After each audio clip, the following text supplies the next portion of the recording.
নমস্কার। দিব্যত্রয়ী চরণে সাষ্টাঙ্গ প্রণিপাত জানিয়ে শুরু করছি মায়ের কথা। 1918 খ্রিস্টাব্দ। স্থান উদ্বোধনে মায়ের বাড়ি। স্মৃতিকার স্বামী বাসুদেবানন্দ। তিনি বলছেন, একদিন উদ্বোধনের গলি দিয়ে বিক্রির জন্য ধারাপাত, গোলকধাম ও ঘোড়দৌড় খেলার ছক হেঁকে যাচ্ছে। রাধু বললে, হরিহরদা, ওকে ডাকো, আমি গোলকধাম ঘোড়দৌড়ের ছক কিনব। ডাকলুম।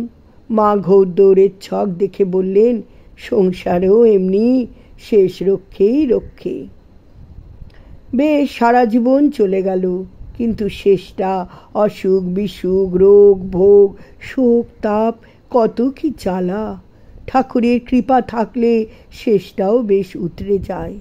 প্রারব্ধের শেষ কিনা অনেকে হাবুডুবু খায়। যারা ঠাকুরের শরণ নেয় তিনি তাদের প্রারব্ধ খণ্ডন করে দেন। তার কত দয়া, তিনি কপাল মোচন।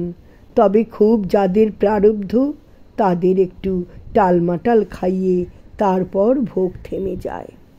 একজন ভক্ত মহিলা গোলকধামখানা খুঁটিনাটি করে দেখছিলেন।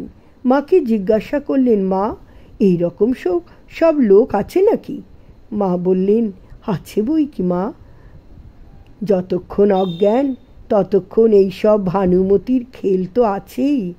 ঈশ্বর দর্শন হলে এসব ছায়ার মতো মিশে যায়। মায়ের গল্প জীবনের সবটুকুকে নিয়েই, কোনো কিছুকে বাদ দিয়ে নয়।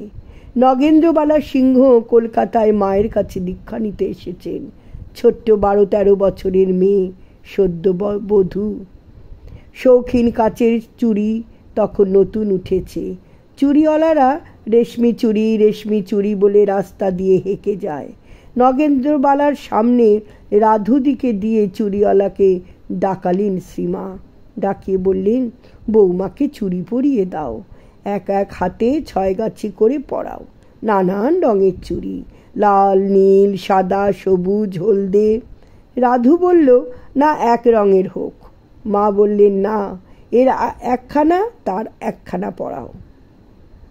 চুড়ি পরানো হলে নগেনবালার হাত নিজের হাতে নিয়ে ঘুরিয়ে ফিরিয়ে ভালো করে দেখে বললেন, মা, বেশ হয়েছে, ছোট্ট বৌমাটির হাতে মানিয়েছে ভালো। মা নিজেই চুড়ির দাম দিলেন। এই আমাদের শ্রী শ্রী মা। কত তার কৃপা, কত তার করুণা, কত তার অপার ভালোবাসা, কত তার মমত্ববোধ। শ্রীমায়ের চরণে শতকোটি প্রণাম জানাই। নমস্কার।